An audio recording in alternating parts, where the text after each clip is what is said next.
Hey, welcome back. Next episode in how to build a coffee table series. Today our work is to actually put the end panels inside here and the strut that's going to take the drawer runner inside. That sounds interesting. Stick around.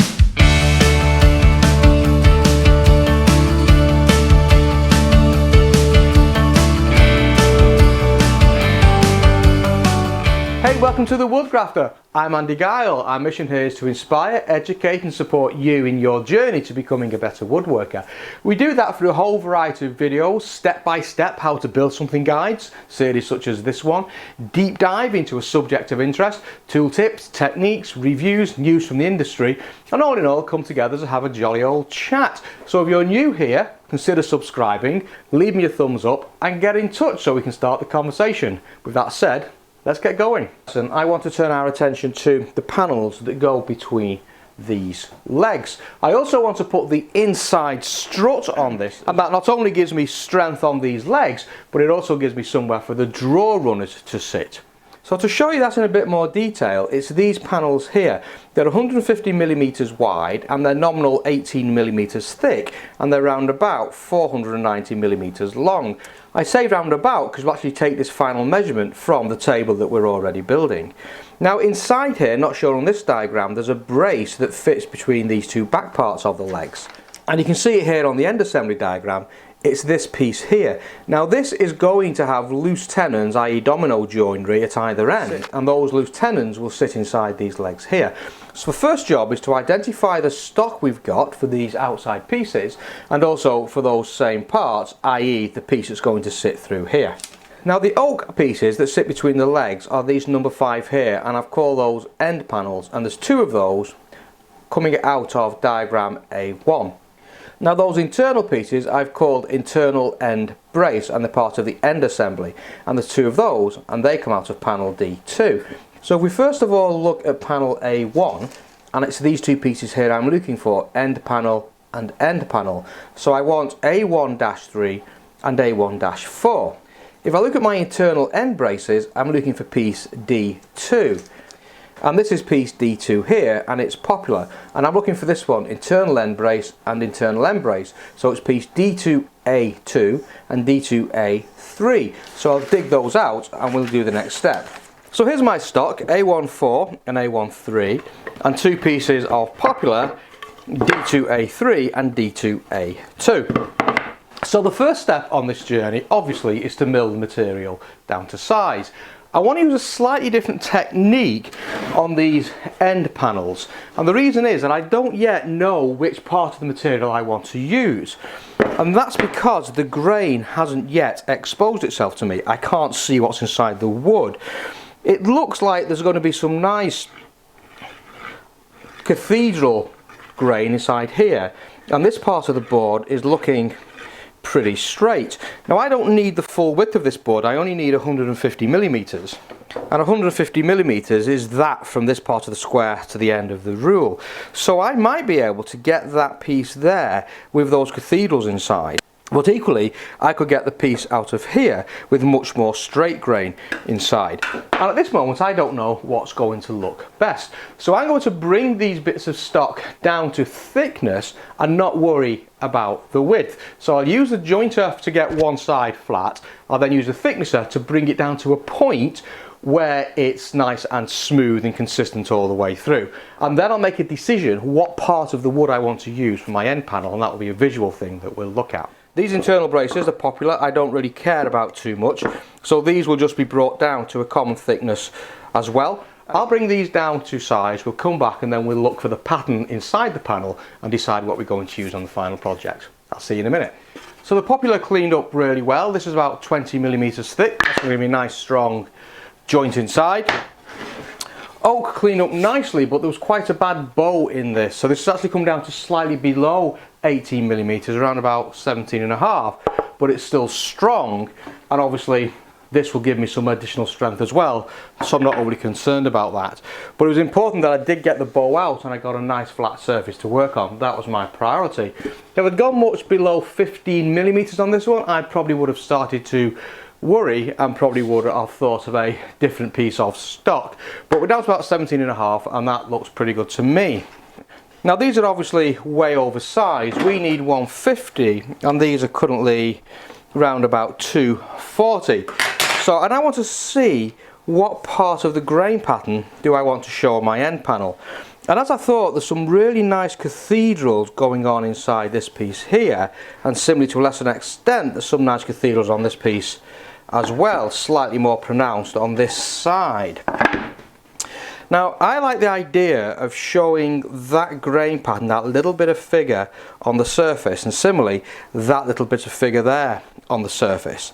This is still set to 150, so if I was to do something like that, that would be a nice run of grain, and similarly something like that would be a nice run of grain as well.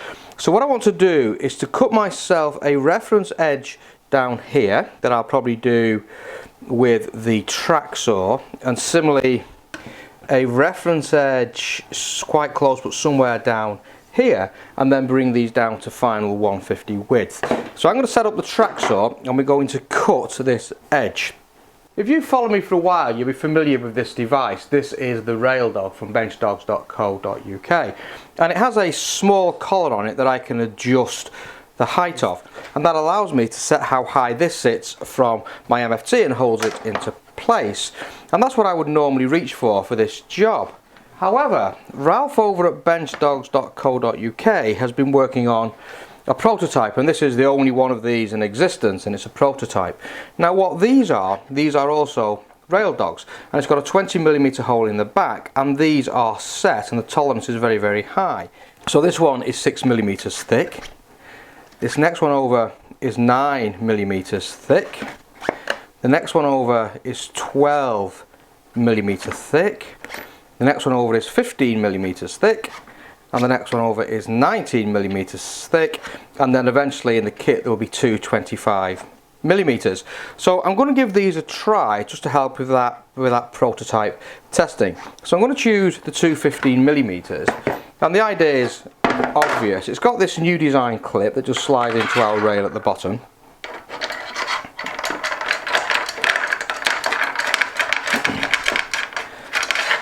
And that then obviously just slots into the holes like so, and that's it, and that's now held at that 15mm. So I can now simply slot my material inside. That's all held nice and firm for me, and I can go ahead and make my cut. And obviously the idea of the setters, these are milled at standard size materials that you would tend to use, and attach them to your rails, and it's quick and easy. So they're a nice idea, and I said to Ralph I'll give them a go for a few weeks and see what I think, to see whether it's a product that makes sense to come to market. So that's what we're doing. And I'll talk more about these and do a bit of a deep dive video on these at a future point on the YouTube channel. Now I want these cathedrals to pretty much run down the centre of the panel. So if I look at this cathedral here and just take an eye, I'm going to suggest that my centre of my end piece is going to be somewhere around about that white mark. So I want to come in 75mm from that, which is going to be there, and that's where I want to make my first cut. I'm now looking at this edge here, and I'm just trying to by eye line that up so it's running pretty much parallel with this grain. And you can see that this grain is sort of kind of running like this in this direction. So I just want to line that white mark up we've made with that parallel grain. And that will give me a nice reference edge, and I know that my cathedral will be centered in the middle, and then I can bring it down to size, and that's looking good as a panel. And then I just want to mark that reference edge so I know which one it was, and obviously mark my right angles. And as always, check that we are actually square with that cut.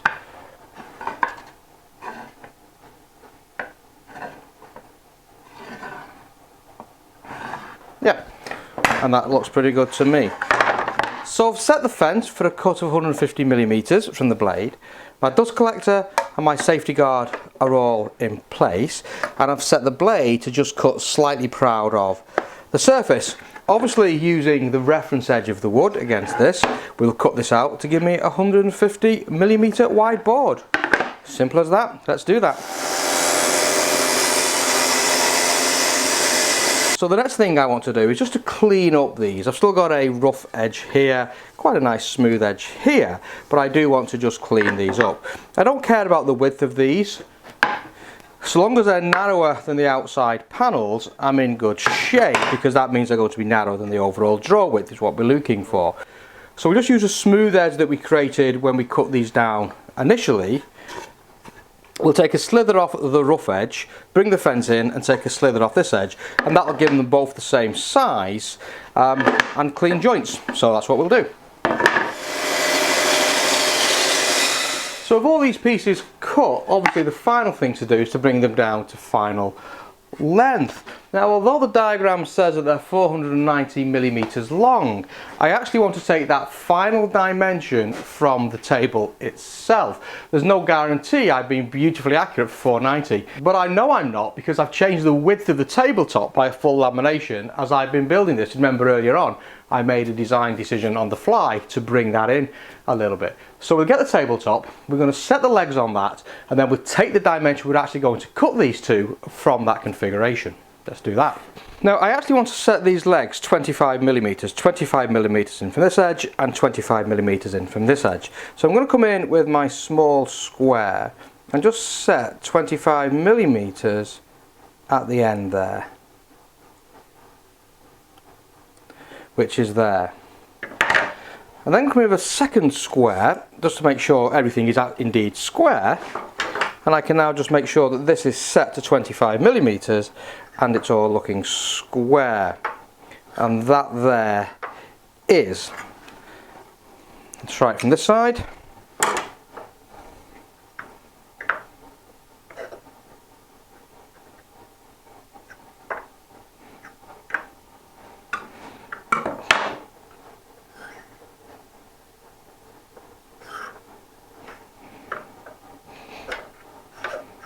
Good. And then the same on this back one as well. So the distance we're looking for, therefore, is a distance from this inside face here to obviously this inside face here. And to give me that distance, I'm just going to come in with the piece of popular that's going to come on this inside here and lay that up. And I'm going to come in with a sharp marking knife, and I'm going to take a mark here on this inside face, there, and a mark here on this inside face, there. So that now sets a distance that everything is going to be cut at, and we'll set up the Capex to actually make this cut. And so long as all the inside of my legs are flat and everything's nice and square on these two internal faces, that's going to bring everything down to the perfect dimension. This is important. This has got to be square, every one of these has got to be the same length, then when you assemble this you're going to get a perfect fit, and all that obviously shows in your final joinery. So we're pretty good to go. We'll now go to the Capex and cut these down to size. So I've put the side extension on the Capex, and I'm going to use a flagstop to give me that repeating cut. So even if these are slightly oversized or slightly undersized, it doesn't matter, providing that every single one is exactly the same. So I'll start by taking the piece that we marked and we'll cut off one end, and then I'll take all the other pieces of wood and trim off one end as well to give me a reference edge.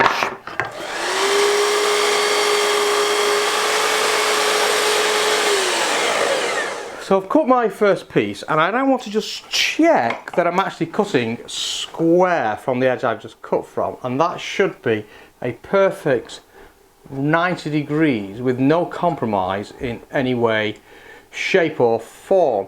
If it's not 90 degrees, and I mean bang on 90 degrees, go back and check your setup of the Capex, because it's critical that this is a 90 degree angle, otherwise you're going to get gaps on your joints, and that, no surprise, is bang on. Now, as I make the cut and I check it for square, I just like to put a small notification on the side there. And can you see that? It's just a small square box in the corner, and that shows me that this edge here is now square to this end here, so I therefore know I'm working on this end. I come back to my reference piece. We know I've already cut this end, so now I want to work on this end here, and that's the overall distance. So using the lasers on my Capex, I line that mark up carefully about there, and I clamp this piece into place. And now I can come in with the flag stop here and make sure I've got repeatability. Now to check ourselves, this front panel should fit nicely between the leg, the back brace should fit nicely, and that should all push together, and there should be no gaps in this joinery at all, and there aren't. And then bringing in the other two legs, everything should line up with no gaps in the joinery and the legs lining up nicely. So that's as far as I want to take it for this episode. Next time we'll get this lot connected together. I'll see you then.